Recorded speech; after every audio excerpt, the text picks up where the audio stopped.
আমার কোন জিনিসটা তোমায় আমার দিকে টেনে আনলো শুনি?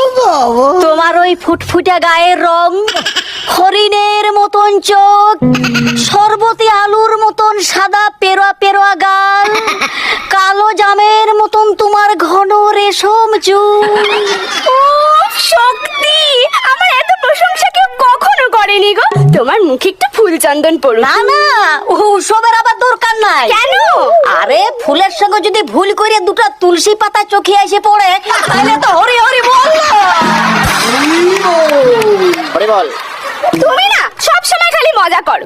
তা তোমার জীবনে কোনো ইচ্ছে নেই? আরে বয়স যে হারে বাড়ছে তাতে ইচ্ছা বলো না সোনা, বরং বলো শেষ ইচ্ছা। শোনো, সব কথায় কথায় অত রস দেওয়ার দরকার নেই। যা, ওইটা দিয়ে তো একটাই অপশন ছিল, সেটাও বন্ধ হয়ে গেল। বলো না, তোমার মনের এখন ইচ্ছে কি? বলো। চাহিদা কি? বলো। আমার মনের ইচ্ছাই বলো আর চাহিদাই বলো এখন একটাই। কি? আমার ছাটা যখন মাধ্যমিক পরীক্ষা দিতে যাবে, হ্যাঁ? তখন বউকে যেমন বলতে না হয়, এ খোকা দিয়ালে তোর বাপের ফটোটা টাঙা আছে, ওইটাই দণ্ডবোধ করে তোর বাপের আশীর্বাদ নিয়ে যা। সত্যি এত বছর হয়ে গেল তবু তোমার হাত ধরার মতো কেউ এলো না? হ্যাঁ, হাত ধরার মতন একজন এসেছিল। দূর, কি হলো? আরে শুধু হাত ধরার মতনই একজন এসেছিল।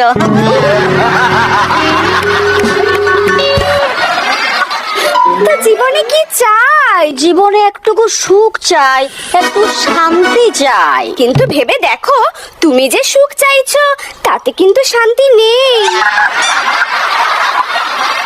কি হলো? কি দেখছো এরকম শিয়ালের মতো চোখ করে?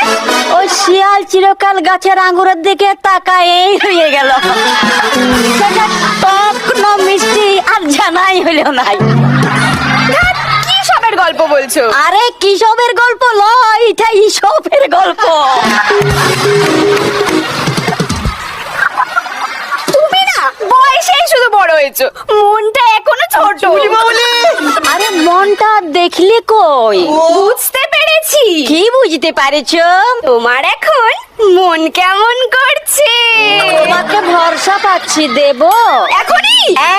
মানে এখন পুরো নামটা ধরেই ডাকো, পরে শর্ট করে নিও। ও বেবি। চলো না আমরা হাত ধরে ঘুরে আসি, ভিক্টোরিয়া, প্রিন্সেপ ঘাট। আরে দেখ, আরে বয়সের হিসাবে আমার এখন বেনারসে গঙ্গার ঘাটে বসার সময়, প্রিন্সেপ ঘাটে নয়। শোনো শক্তি, আমার কাছে এজ ডাজন্ট ম্যাটার। আরে সে বিষয়ে তুমি একদম নিশ্চিন্তে থাকতে পারো। কোন বিষয়ে?